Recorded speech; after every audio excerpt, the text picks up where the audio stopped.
안녕하십니까. 우리 사회가 어떤 방향으로 발전해 가야 할지 모색하는 자유경영원 문근천입니다. 이번 칼럼에서는 한국인의 정체성을 세우는 문제하고 관련된 다소 큰 주제를 좀 다루도록 하겠습니다. 이 한국인의 정체성은 역시 결론을 먼저 말씀드리자면은 개인, 그리고 자유, 시장, 이러한 중요한 요소를 중심으로 한 정체성이 이제 확립되어야 하는데, 아직 하나의 근대 국가로서의 정체성은 확립되지 않았다는 것이고, 아마도 가까운 장래에는 이것을 확립하는 것이 쉽지 않은 과제가 될 것이다. 이러한 말씀을 먼저 드리도록 하겠습니다. 아마도 대한민국의 정체성에 가장 그래도 가깝게 다가갔던 사람들은 1980년대에 이제 산업보국에 힘썼던 분들이다, 이렇게 볼 수가 있겠습니다. 그들은 근면, 자조, 자립, 이런 정신으로 이제 열심히 살면서 산업을 일으키고 수출을 많이 해가지고 한국을 부강하게 만들면은 조만간 한국인이 근대인으로서 선진국의 국민이 될 것이라고 하는 희망에 차 있었죠. 그렇지만 아직도 그때 당시까지도 개인이 무엇인지, 그리고 자유라고 하는 것이 무엇인지, 이러한 문제에 대한 토대는 명확하지가 않았고, 일단 산업을 일으키고 잘 살아보자라고 하는 이 사고방식만은 그래도 이 근대적인 어떤 자본주의적인 정신 세계하고 상당히 잘 부합했다고 볼 수가 있습니다. 자본주의 정신 하면은 우리가 늘 고전으로 여기는 프로테스탄트 윤리와 자본주의 정신이라고 하는 막스 베버의 책이 있는데, 거기서 벤자민 프랭클린, 미국 건국시대 청교도의 후예죠. 건국의 아버지 중에 하나일 텐데, 벤자민 프랭클린이 젊은 사람들한테 이렇게 살아야 한다면서 이제 모범적인 생활 양식을 가르쳤던 그러한 내용하고, 박정희 대통령이 새마을 정신을 드라이브하면서 이제 주장을 얘기했던 그런 내용들이 상당히 일치하는 것을 볼 수가 있습니다. 벤자민 프랭클린의 여기 소개된 내용들을 보면은 이것이 자본주의 정신의 전체를 얘기하는 것이 아니고 하나의 일단을 보여주게 하는 것이죠. 근면하게 자기의 가업을 열심히 하면서 자본을 축적하고, 그걸 바탕으로 해가지고 새로운 또 사업도 일으키고, 이렇게 하는 데 있어서 이제 무엇보다도 신용을 중히 여기고 하는 이러한 모습. 그래서 박정희 대통령의 산업화 이 시대에 새마을 정신이라고 하는 마을끼리 서로 이렇게 자조 자립하면서 서로 근면하게 이렇게 어떤 방향을 설정하고 노력을 하고, 거기서 자라는 그런 마을에 또 보조도 좀 해주고 이렇게 했었죠. 그게 이제 산업화 초기에 우리의 모습이었습니다. 박정희 대통령의 산업화, 이것은 사실은 또 이승만 건국 대통령이 깔아놓은 자유체제의 인프라, 이거의 덕이라고 볼 수가 있습니다. 이승만 대통령은 자유체제의 최선진국이라고 할 수 있는 미국에서 최고의 공부를 한 분이죠. 그래서 우리가 현재 이렇게 자연으로서 살아가고 있는 것은 사실은 이승만 대통령의 선진 감각, 그리고 당시 국제 정세를 제대로 읽는 그런 국제 정치적인 감각, 이러한 능력의 덕분이었다, 이렇게 볼 수도 있는데, 그분이 없었더라면 사실 우리는 어쩌면은 거의 필연적으로 공산화가 되었을 것이고, 한국은 지금 북한과 같은 그러한 공산체제 속에서 이제 살아가는, 기껏해야 중국의 시진핑처럼 극소수의 어떤 권력자, 공산당원, 이런 사람들 빼면은 나머지 국민들은 이제 농노적인 그러한 삶에 머물러 있는 그런 상태가 돼 있었을 것이다, 이렇게 볼 수가 있겠습니다. 이렇게 이제 이승만 박정희 대통령 시절을 거치면서 한국의 시장 경제 체제가 자리를 잡았죠. 한국은 자유민주주의 체제 속에서 이제 서서히 신체의 자유라든지 재산권의 하나의 주체로서 이 자유인이 되어갔습니다. 이승만 대통령 시절에 또 농민들에게 적정한 가격을 쳐서 이 토지를 분할을 해줬는, 이것이 이제 사유재산이라고 하는 자유인의 하나의 근간을 형성하는 그러한 큰 계기가 되었다 이렇게 볼 수도 있겠습니다. 그래서 현재까지 뭐 이제 60년대 어떤 경공업 분야, 뭐 봉제 산업이라든지 뭐 이런 여기서부터 출발을 해 가지고 70년대 중화학 이때 보면은 농촌에 살고 있었던 젊은이들은 전부 이제 도시로 올라왔죠. 취직을 하려고. 그렇게 해 가지고 광범위한 이 중산층이 이 형성이 되기 시작했고 어느덧 이제 마이 홈, 마이 카 이런 걸 갖고 있는 현재 오늘날 이제 세계 10위권의 어떤 경제 이런 그 나라를 이제 만들게 됐죠. 그래서 자유민주주의를 이루는 그 하나의 그 전제 조건은 뭐냐면은 학자들이 얘기할 때 기본적으로 인당 국민 소득이 5천 불 이상은 돼야 된다. 아주 그 열악한 정말로 가난하게 사는 그런 환경에서는 민주주의라는 것이 꽃이 피어질 수가 없는 것이죠. 그렇게 해 가지고 이제 우리가 성장하고 민주체제를 이루고 하는 그 과정을 겪게 되었습니다. 그런데 이제 문제는 이러한 그 성장에도 불구하고 그런 성장에 걸맞는 어떤 정신적인 가치관, 멘탈 밸류 이거에 대한 성찰이 좀 부족했다 이렇게 생각이 되고요.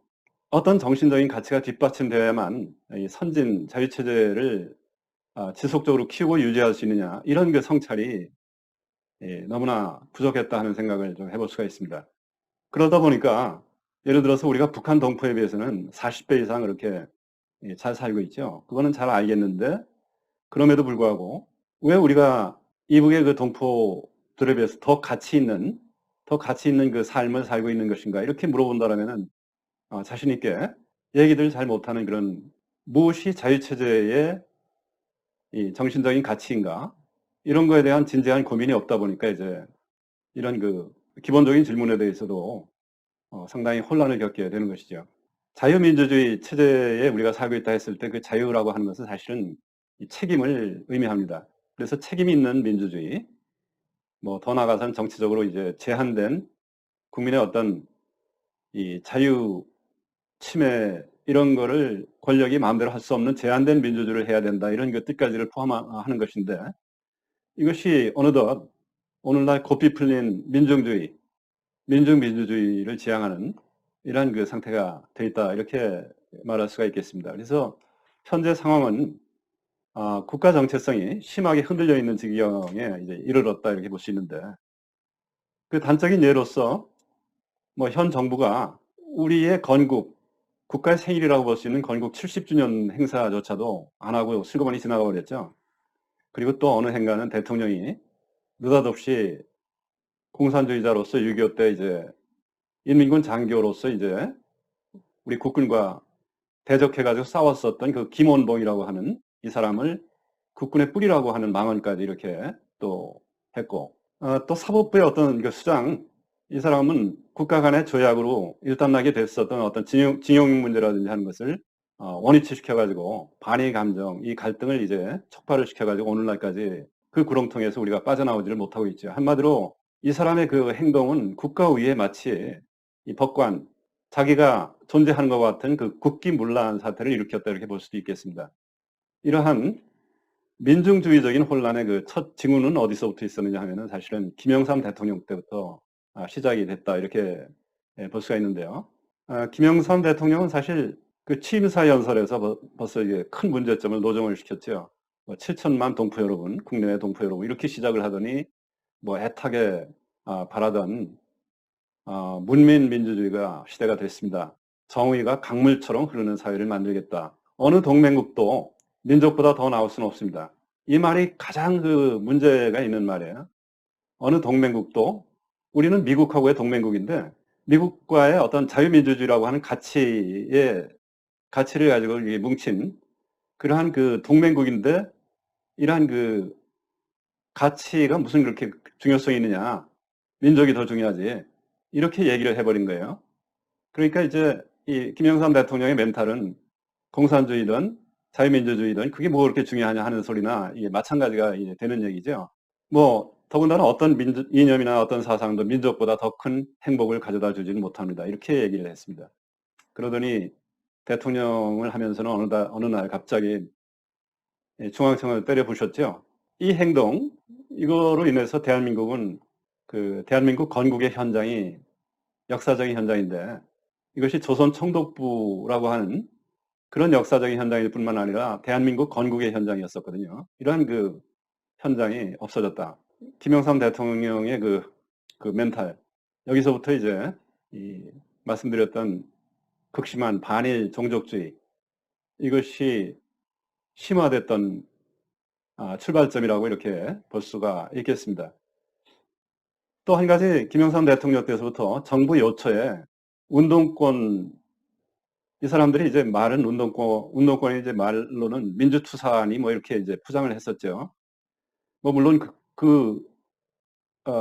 사람들 속에는 이제 민주투사도 있겠지만 사실은 뭐 운동권 하면은 NLP, PD 뭐 해가지고 알 수 없는 여러 가지 그 단어들이 많이 사용이 되는데, 쉽게 얘기하면은 정복주의자, 사회주의자의 그 공산주의 추종자라고 볼 수 있는 거 아닙니까? 이런 사람들을 정부 요처에 심기 시작했다. 이것이 왜 문제가 심각하냐 하면은 사실은 자유체제라고 하는 것과 이 공산주의 체제라고 하는 것은 결코 양립할 수가 없기 때문입니다. 개인의 사유재산이 보호되는 이러한 그 자유체제, 그리고 자율로서 운영되는 이 기업 시스템, 이것이 근거 아닌 체제하고 집산주의, 배급체제, 이 공산주의 체제가 양립할 수는 없는 것이죠. 극과 극이죠.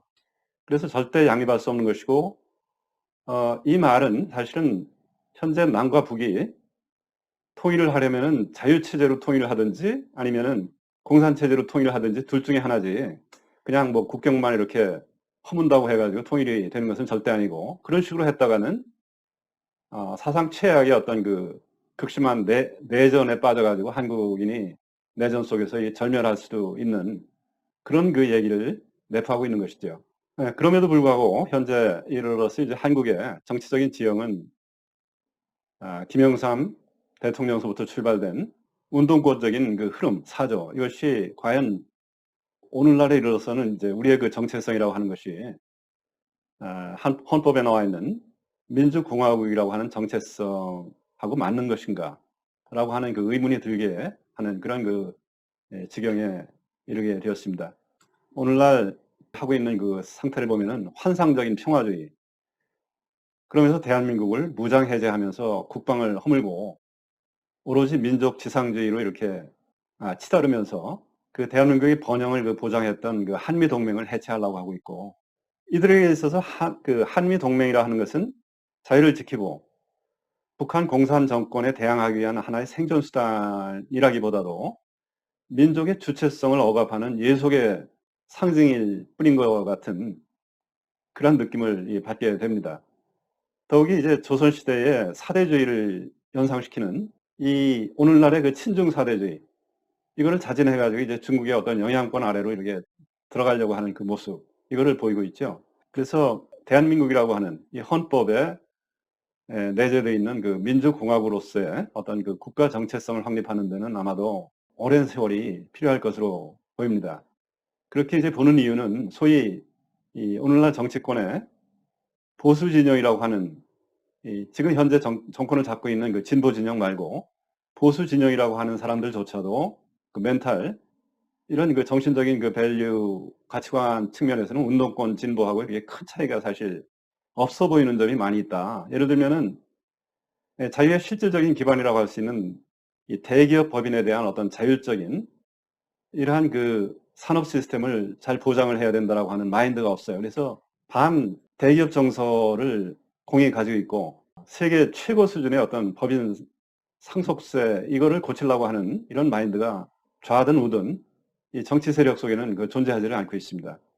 소위 보수라고 하는 정치, 이 사람들이 또 앞장서 가지고 자기 당의 대통령을 탄핵을 해가지고 정권을 운동권에게 바쳤죠. 그래서 이 사람들이 현재 자유민주주의 체제를 수호한다라는 것이 과연 그렇게 하기 위해서 넘지 않아야 될 어떤 선이 무엇인지 하는 것을 도무지 아는지 모르는지 의심이 갈 정도의 그 행태를 보이고 있다. 그렇게 생각이 됩니다. 그럼에도 불구하고 우선은 보수 진영이 운동권 세력하고는 역시 그래도 조금 차이가 있으니까, 어떤 차이가 있느냐 하면은 최소한도 친중의 그 사회주의적인 성향, 이거를 자신들의 정체성임을 그렇게 노골적으로 드러내지는 않죠. 보수 진영은.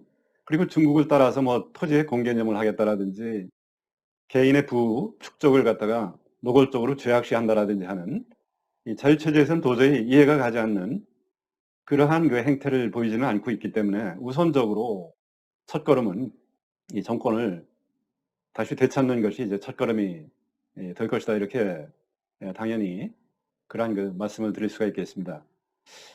이 헌법의 어떤 파괴라든지 법치 파괴, 역사, 이 전통의 파괴, 이와 같은 모든 것을 해체하려고 하는 이 운동권의 모습을 보면은 정말 이 사람들이 이 국가 정통성을 이 대한민국에 있는 것이 아니라 북쪽에 있다라고 생각하는 것이 아닌지 그런 그 의심이 들게 되죠. 그래서 우리의 이 대한민국의 정통성, 정체성 이거하고 관련해서 우리는 몇 단계의 아주 장기적인 그러한 그 스텝을 단계를 거치면서 차근차근 이 극복을 해 나가야 하는 그러한 그 중차대한 그 과제를 안고 있습니다. 우선 첫 단계는 운동권을 운동권이 잡고 있는 이 정권을 5 년마다 있는 선거를 통해 가지고 가져와야 하는 것이 이제 첫 단계가 되겠죠. 그리고 두 번째 단계 그다음 과제는 이제 자유체제의 어떤 그 정신적인 가치 이거를 이 회복을 해야 됩니다. 이 정치권에 보수든지 진보든지 간에 마치 프랑스 혁명적인 그 이 민주주의 이 질서를 존중하지 않으면서 다수에 의한 폭정 이걸로써 이 그러니까 민주 과잉의 어떤 그런 행태가 마치 좋은 민주주의인 것처럼 이렇게 생각을 하고 있는 이 풍토. 이거는 사실은 다수에 의한 폭정으로 이어지는 그런 그 민중민주주의죠. 모든 뭐 주권은 국민에게 있다라고 하는 헌법 조항을 아무 고민 없이 곧이곧대로 이렇게 해석을 해 가지고 이 정치적인 자유 이거는 다수가 하나의 의지만 가지고 있으면은 그건 못할 일이 없는 것이다. 이러면서 이제 사적 소유의 보장이라든지 현대인의 어떤 자유 이것이 침해될 가능성에 대해서 어떤 책임 개념이 별로 없는데 이거를 빨리 회복을 해야 되는 것이 이제 두 번째 이 단계라고 볼 수가 있습니다. 뭐 두 번째하고 거의 비슷한 얘기지만 그다음 단계는 정부 권력을 어떻게 이 개인의 자유를 침해하지 않게끔 이 제한을 할 수가 있을 것인지 이 자유라고 하는 것은 정부가 개인 뭐 또 기업 이와 같은 그 사적인 영역에 개입을 안 하는 데서부터 출발을 하는 것이죠. 아무도 뭐 겪어보지 못한 나라를 만들겠다고 하면서 마구 사적인 자유를 침해한다라든지 이것이 아닌 그런 그 이 정치 이거를 위해서는 사실은 의회라든지 법조, 문화계, 교육계 이 사회각층에 뿌리박혀 있는 반헌법적인 그 마인드를 이제 고치는 것이 중요한데 이 자유체제라고 하는 것을 깊이 이해하는 사람들이 이 사회 속에 중요한 자리에 이렇게 자리를 잡을 수 있을 때 어떤 법다운 법도 만들 수가 있을 것이고 어 이 법다운 법이 돼야만 이 법치 사회를 만들 수가 있는 것이죠. 이와 같이 이제 생각을 해 보면은 얼마나 그 시간이 많이 걸릴 것인가라고 하는 것을 짐작을 할 수가 있습니다. 오늘날 한국 사람들이 너무나 자주 부르짖는 정의라고 하는 단어. 이거는 사실은 남의 그 어떤 남의 것을 빼앗아서 없는 사람들한테 분배를 하겠다라고 하는 분배 정의를 그럴듯하게 얘기를 하고 있는 것에 사실은 불과한 것인데 이거는 자유하고는 양립될 수 없는 그런 개념이라고 하는 것을 깨닫는 것이 중요하죠. 그런데 이제 이런 걸 깨닫기도 전에 만약에 한국 사회가 망가져 가지고 베네수엘라처럼 이렇게 된다라고 하면은 영영 그런 그 새로운 자유체제로서의 가치 이거를 정립하기도 전에 한국은 영영 회복할 수 있는 가능성을 이게 잃게 되는 것이죠. 정말 아슬아슬한 그런 그 시기를 우리가 살고 있다. 그렇게 볼 수가 있겠습니다. 그렇다고 해서 이제 뭐 이 자유체제라고 하는 것이 개인들이 '나만 잘 살면 된다.'라고 하는 그 원자화되어 있는 그 '개인이면 된다.' 이거는 아니죠. 커뮤니티, 지역사회 속에서 문제를 함께 자치적으로 이렇게 해결을 해 나가는 이러한 마인드 그리고 어떤 단체를 만들어 가지고 책임 있게 같이 이렇게 운영을 해 나가는 그런 정신 이런 그 자율의 어떤 정신 이런 것이 상당히 중요하죠. 그런데 이제 오늘날 많이 볼 수 있는 어떤 시민단체라든지 하는 거 보면은 되게 관변단체, 무슨 정부로부터 보조금을 목표로 해가지고 되어 있는 그런 단체라든지, 뭐 어떤 협동조합, 이것도 역시 보조금을 노리고 만드는 그 수많은 서울시의 협동조합들, 이런 그 기생적인 조직이 난무하고 있는 그런 그 상태라고 이제 볼 수가 있겠습니다. 그래서 우리가 가야 할 마지막에 어떤 정체성의 그 모습이라고 하면은, 무엇보다도 이 산업, 대기업, 우리가 뭐 흔히 재벌이라고 하면서 이렇게 미워하는 이 산업의 자율이 확립되는 그 상태, 이것이 무엇보다도 중요합니다. 이것이 자율적으로 돌아갈 수 있을 때 사회 구성원들이 다양한 분야에서 고용돼 가지고 정말 활기 있게 일을 할 수 있는 그런 상태가 되는 것이죠. 한국의 경우 80년대 이 초반에서부터 뭐 97년도 IMF 사태가 일어나기 전까지 우리는 그래도 그런 그 시대를 살고 있었다, 이렇게 볼 수가 있습니다.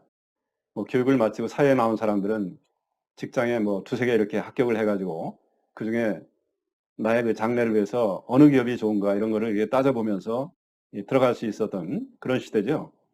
근데 오늘날 인당 GDP가 3만 불을 넘었다고는 하지만 이 대기업이 투자를 국내에 안 하고 전부 이제 해외에다가 이렇게 하고 하다 보니까 국내에 하기가 싫은 거죠.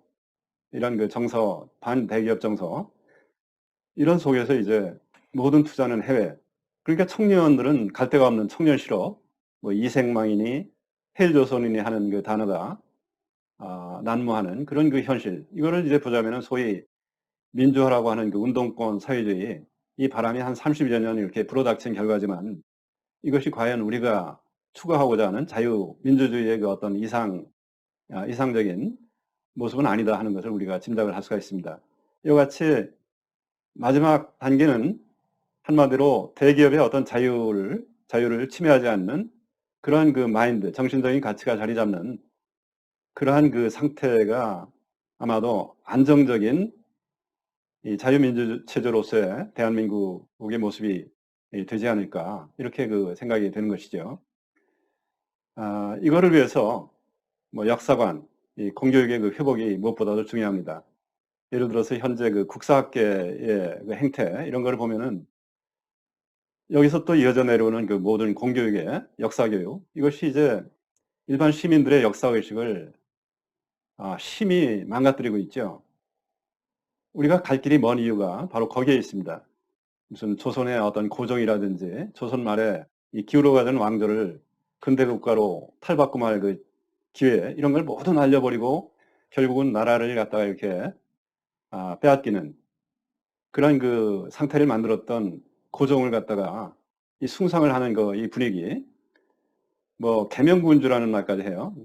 정말 이 역사학계가 수구적인 민족주의적인 이 사관을 가지고 은근히 남쪽의 이 자유체제, 이거를 폄하하고 오히려 무슨 북한의 어떤 정통성이 있는 것처럼 그렇게 하고 있는 이 행태, 이거를 빨리 이제 바로 잡는 것이 우리가 이 정체성을 회복하는 그 첫걸음이 되어야 되겠다는 그 생각을 좀 해봅니다.